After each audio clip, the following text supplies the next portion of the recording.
For this section of Unit 1, we're going to discuss how U.S. imperial logic at this time would lead to the takeover of Hawaii, as well as smaller islands and regions in the Pacific region.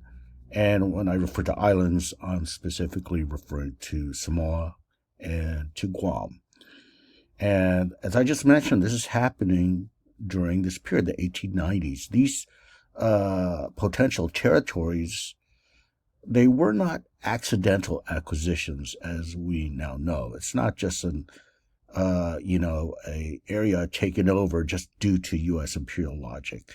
Actually, they were deliberate. It was strategic, right? A deliberate military and economic strategy designed to secure U.S. power and domination, eventual domination in the Pacific. And not only that, there's economic. You want to expand the markets. You want to protect the trade routes that are being established. But also militarily, you want to project naval dominance.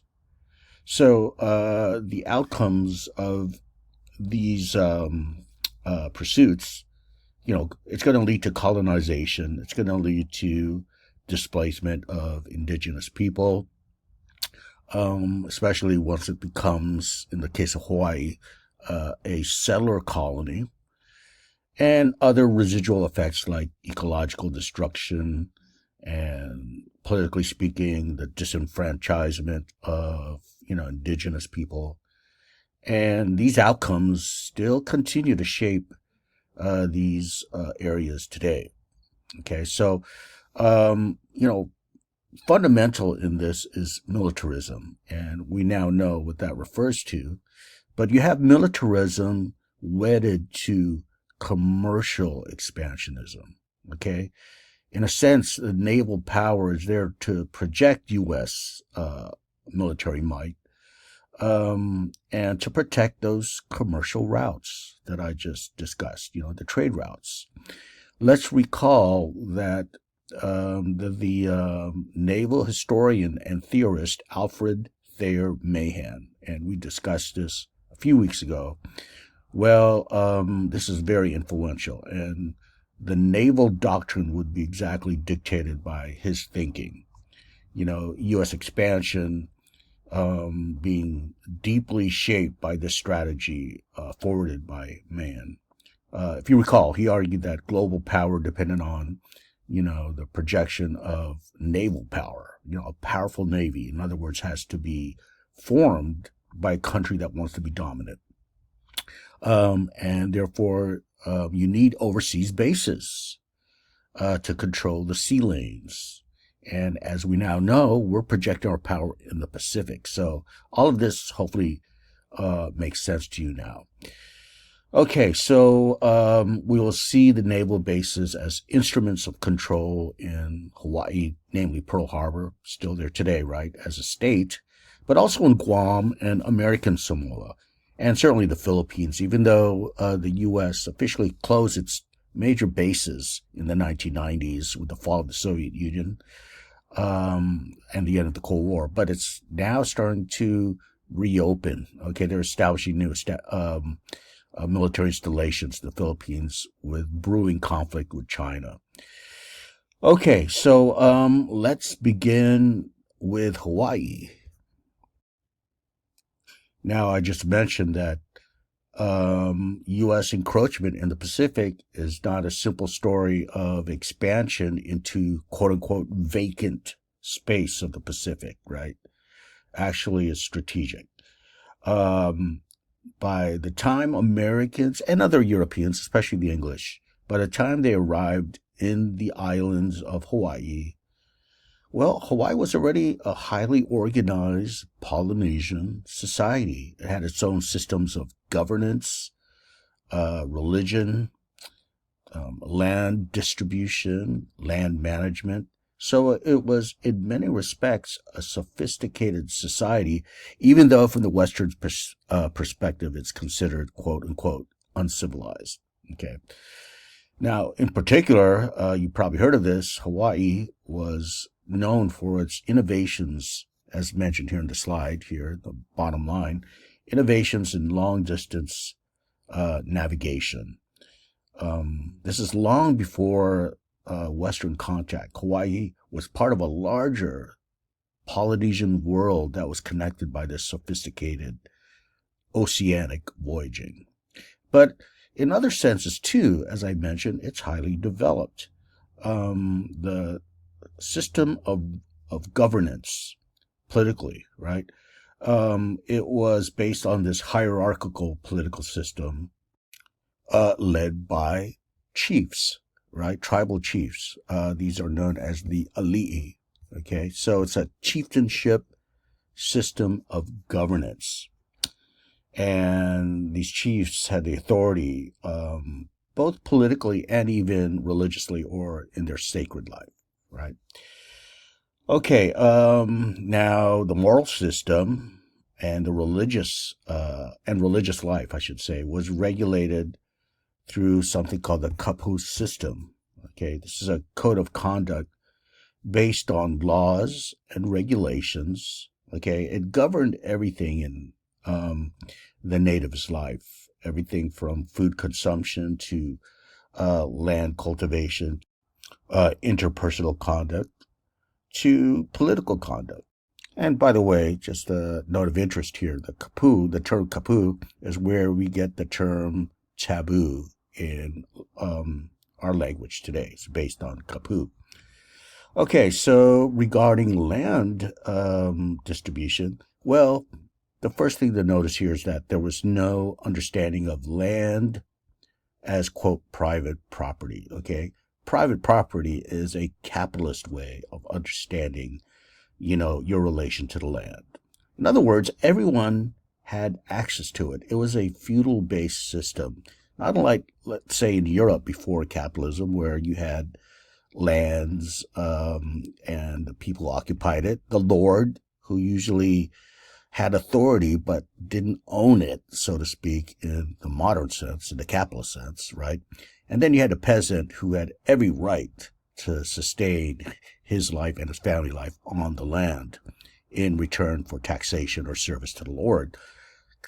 Something similar was in native Hawaii before contact, European contact here, okay? Everyone could lead a sustainable life from the land and from the sea, right? And in return, commoners recognized the authority of the chiefs. So ensured that communities had access to all the diverse ecological areas and ecological zones in the islands. And as we'll soon discuss, this difference in the understanding of land would become a central site of transformation once the West introduces its legal concepts about land ownership. Once that enters the life of Native Hawaiians, it's going to wield tremendous consequences upon Native life. So Western contact actually began in 1778 with the arrival of James Cook, who, as noted there in the slide, was an English explorer. You may have heard of this, right? The arrival of James Cook to the Hawaiian Islands, and whose expedition marked at least the first documented encounter with Hawaiians and Europeans. And this encounter, Western arrival, it would initiate a period of intensified trade, intensified cultural exchange, and eventually violence, okay? And in this exchange, well, probably the most cataclysmic one would be the introduction of infectious diseases such as smallpox and measles. As noted here, deadly pathogens would lead to epidemics, and that, of course, had demographic consequences, right? It reduced the native Hawaiian population dramatically over the 19th century, okay? Here are some figures. Pre-contact, that's to say before 1778, the arrival of James Cook, estimates range from 300,000 to 800,000 native Hawaiians.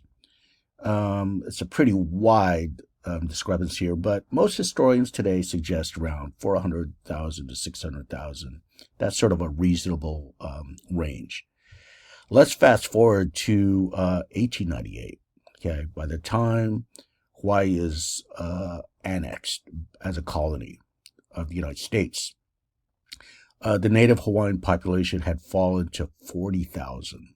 And some estimates say it's even lower than that. So as you can imagine, this demographic disaster, and that would destabilize the social structures I just talked about, right? And it made the kingdom more vulnerable to foreign influence. That's what I want to emphasize here, okay, as mentioned here.